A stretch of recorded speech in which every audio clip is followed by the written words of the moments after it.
Hi guys, Tony Draper here from cashbuildingstrategies.com. Hope you're all well.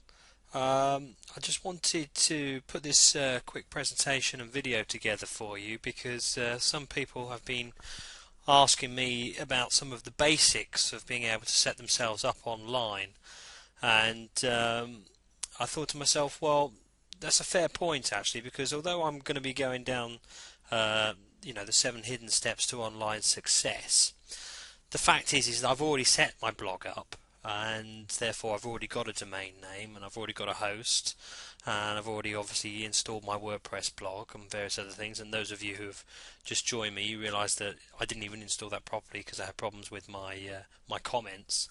But actually that was to do with the theme rather than anything. So I thought, well, yeah, that's a fair point there. So really what I'll do then is I'll actually take you guys through some of the basics so that you can get yourselves to the same stage that I'm at.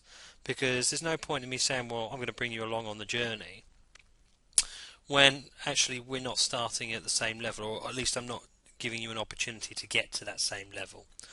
So for the purpose of this video, this is what we're actually going to do.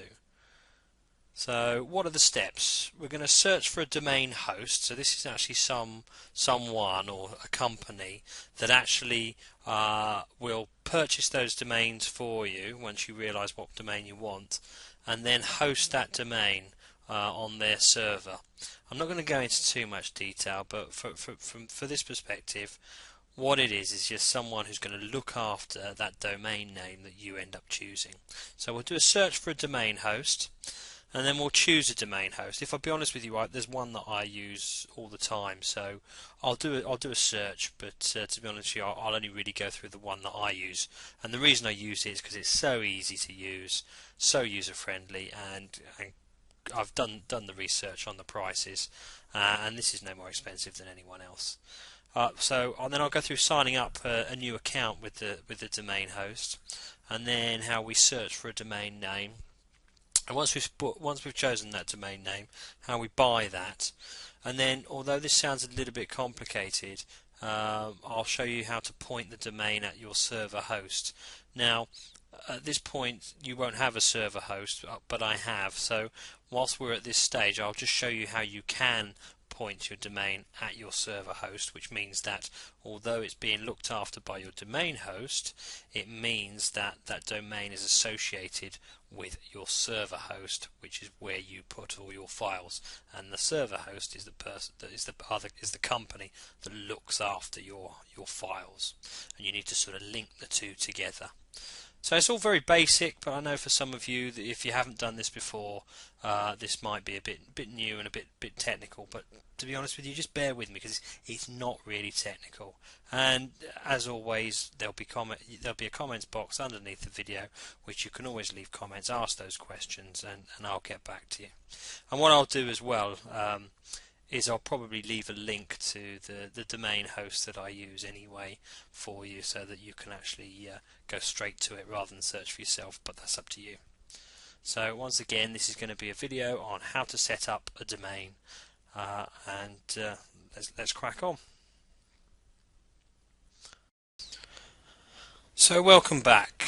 Right, okay, this is Google search engine, as you know, and I'm using Mozilla Firefox. That's my preferred internet browser, but it doesn't matter which one you actually use, because the fact is none of this is going to have any relation to the functionality of the web browser at the moment.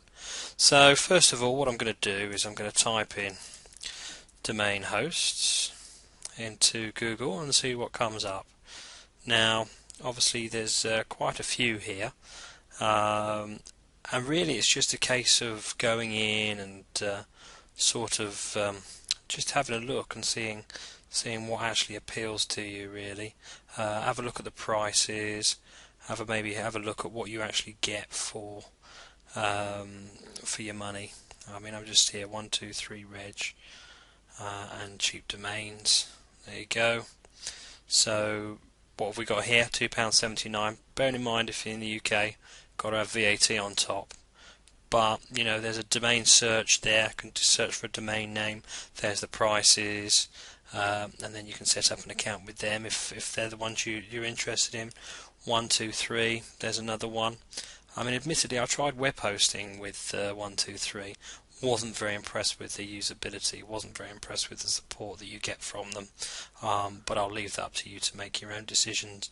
And just so you know that some of the web hosting sites that you can use, i.e., those that hold your files for you, also do domain searches for you as well, and also hold domains. So you can actually have a two-in-one.